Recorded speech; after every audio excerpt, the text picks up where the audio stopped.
kemudian berkhidmat. Kalau ada perang, bukan Ismail Sabri dululah yang pergi.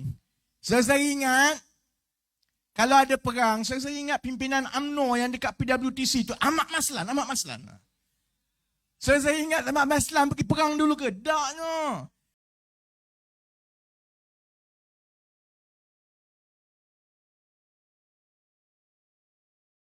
Untuk dia. Yang terbaru, sebab itu saya datang ke Tangga Batu. Kat sini ni ada kem Sungai Ujang. 4-5 bulan ni kebelakangan ni kita dengar cerita kapal. Kapal yang halimunan, tak timbul, tak keluar. Saya rapat soal tentera ni daripada dulu atas satu sebab. Orang UMNO, orang PAS kata, orang-orang macam saya dalam PKR ini tak ada jiwa Melayu. Tak peduli pasal orang Melayu. Saya bangga sebagai orang Melayu. Saya anak Melayu. Dan saya tak malu sebut perkara itu dengan kehadiran kawan-kawan yang berbangsa Tionghoa dan India. Sebab kita menjadi benteng pertahanan utama negara ini. Kita orang majoriti, kalau kita bagus, kalau kita cerdik, kalau kita amanah, maka daripada sikap kita itu akan bawa laba kebaikan kepada semua orang. Bukan sahaja orang Melayu, orang Cina pun akan hidup senang, orang India pun akan hidup senang. Kalau saya bangga pasal orang Melayu, salah satu sebab yang saya cukup prihatin ialah nasib prajurit-prajurit kita. Kita tak pernah berperang lagi saudara-saudari. Kalau kita berperang, nyawa kita, nasib kita, wujud atau tidaknya negara kita ini terletak di tangan askar-askar kita ni. Paling kurang saudara-saudari, janganlah kita hina dia. Dahlah kita tak bayar dia banyak. Dahlah kita tak letakkan dia di tahap yang sama macam negara-negara lain. Dahlah kita minta anak-anak yang muda ini masuk jadi askar, kemudian berkhidmat. Kalau ada perang, bukan Ismail Sabri dululah yang pergi.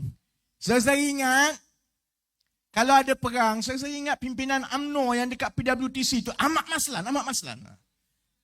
Saya ingat Ahmad Maslan pergi perang dulu ke? Taknya. Sama macam dia menangis sebab Najib masuk penjara sekarang. Kalau Malaysia perang, dia menangis. Dia dulu cabut saudara-saudari. Akhirnya benteng kita ialah angkatan tentera kita. Baik tentera darat, baik tentera laut, baik tentera udara. Dan saya datang daripada keluarga yang memang ada askar prajurit. Arwah sepupu saya tentera darat.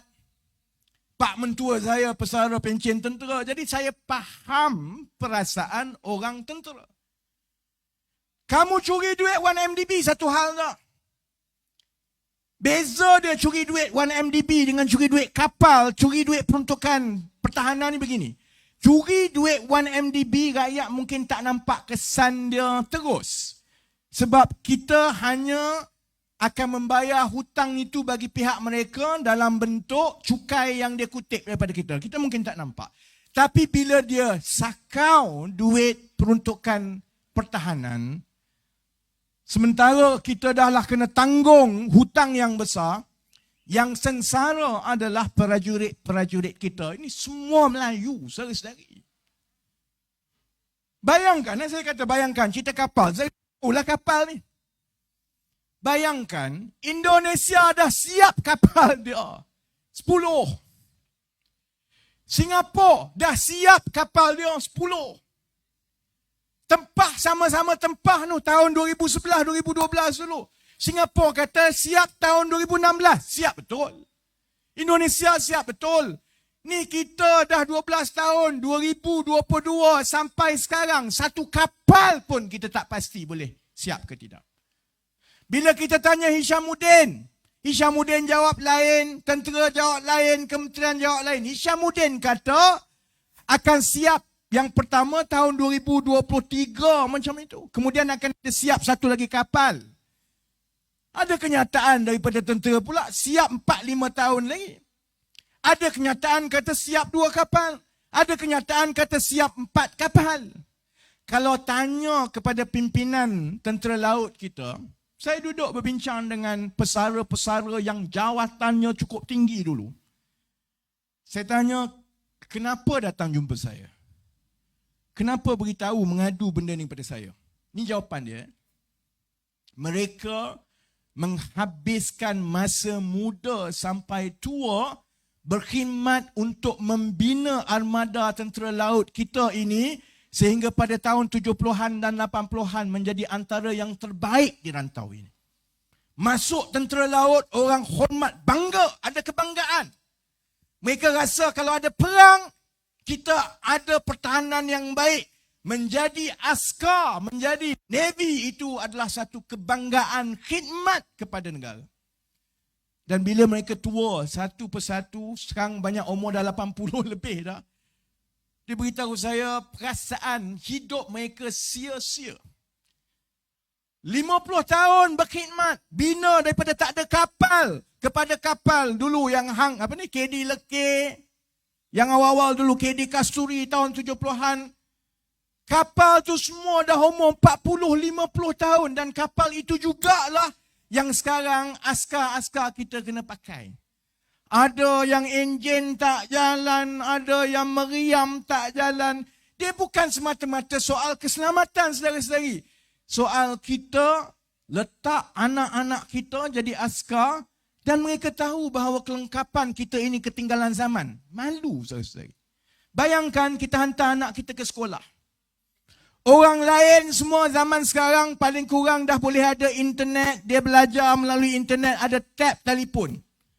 Anak kita tengok kita kaya-kaya, duit banyak, lagi kaya daripada kawan dia. Tapi kasut tak ada pergi sekolah. Telefon tak ada. Malulah dia. Dan ini yang berlaku bila orang yang diberi amanah sakau duit, saudara-saudari. Sebab itu kalau orang tanya saya, kenapa kamu bersungguh-sungguh sangat? Marah. Takkan kita tak marah. Tak kena kat kita. Sedangkan ada berpuluh-puluh ribu ibu bapa yang mempertaruhkan nyawa anak dia untuk pertahankan kita. Sebab itu saya tanya, mana orang UMNO? Mana orang PAS? Mana orang Bersatu? Kamu kata kamu parti Islam. Kamu kata kamu parti Melayu. Tapi kamu boleh menutup mata bulat-bulat perkara ini berlaku tiap-tiap hari, saban bulan, saban tahun, sampai saban dekad, saudara-saudari. Bayangkan tahun 2026, kalau betul kita siap 2 kapal, siap 2 kapal. Kapal ni kita tempah tahun 2009. Masa itu teknologi yang tahun 2009 tu ke laut. Wah. Indonesia, China, Singapura masa itu 2026 dah tempah kapal armada generasi baru dah pun saudara-saudari. Saudara-saudari, adik-adik yang pergi dekat universiti ni masuk college tak? Orang sekarang dah pakai iPhone 14. Kamu masuk nak pergi tackle girlfriend pakai Nokia 3 yang macam butter dulu tu. Tak ke malu? Saudara-saudari, itu nasib kita. Nasib kita apabila pimpinan yang rakyat biasa macam kita ini pilih tidak amanah. Memang tak kena batang hidung kita. Akan ada penyokong-penyokong UMNO, PAS, Bersatu kata, alah, bukan kena kat aku pun. Mungkin tak kena atas batang hidung sekarang, tapi satu hari nanti kita kena jawab kerana atas pilihan kita itulah yang memberikan kuasa kepada manusia-manusia yang tidak amanah dan memilih pemimpin yang tidak amanah itu akan merosakkan negara.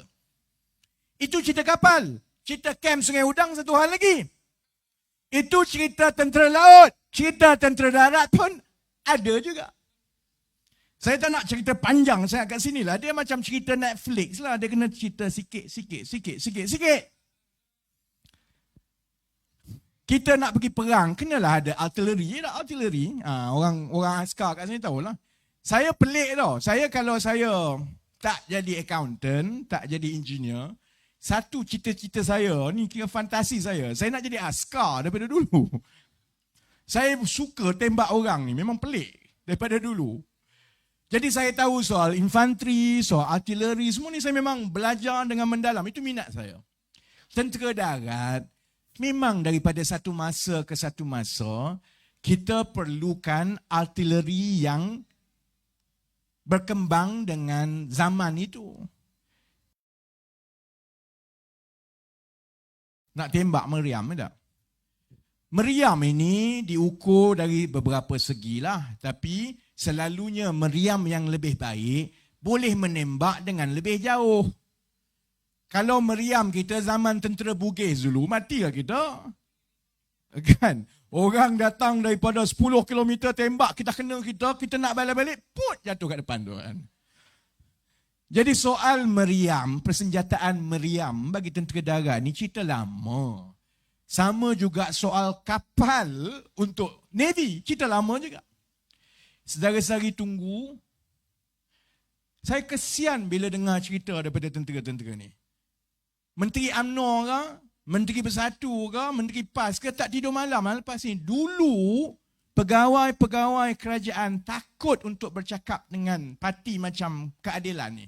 Sebab kami ni dilihat sebagai pengkhianat negara, tukang kacau.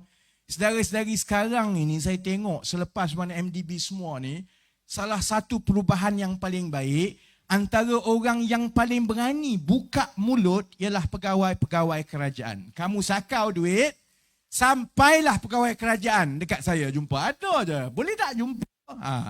Saya kalau orang cari, orang lain ahli politik cari, payah saya nak jumpa. Kalau pegawai kerajaan yang saya tahu, dia nak beritahu tentang maklumat sakau duit ni, memang saya sampai kat situ. Sehari-hari tunggu, kapal tak habis lagi cerita kapal ni. Saya berada luar negara 2-3 hari lagi, jadi tak sempat lagi. Saya balik saja sehari-hari. Seperti biasa, saya akan tunjuk dokumen demi dokumen, harga demi harga, berapa banyak dia markup, berapa banyak dia buat. Soal dia nak sakau duit tu satu hal. Soal kau gila, kau bagi kelengkapan ataupun meriam ataupun persenjataan yang sebenarnya akan membahayakan dan juga menghina angkatan tentera kita. Saya lagi tunggu, kalau bukan minggu ini, minggu depan insyaAllah. Saya bukan Najib, kata nak saman minggu depan, sampai kesudah tak saman. Kalau saya kata minggu depan tu, insyaAllah minggu depan kita buka cerita meriam pula. Kapal kita dah tunjukkan, meriam kita tunjukkan, sebab saya yakin pentingnya untuk kita menyedarkan sahabat-sahabat rakyat kita bila mengundi itu, tolak tepi soal perkauman, soal benci, soal kita dilaga-lagakan. Hatta kamu Cina ke, Melayu ke, India ke, Iban Kadazan, tanggungjawab kita dan bagi yang Islam, tuntutan agama pun. Kita kena pilih orang yang amanah. Tak suka kat dia, tak apalah. Tapi kena pilih yang amanah. Sebab kalau kita tak pilih orang yang amanah, kita akan mengalami masalah-masalah yang berlaku. Soal kapal, soal tentera, soal meriam. Ini belum lagi soal segala jenis benda yang tak larat nak korek satu-satu.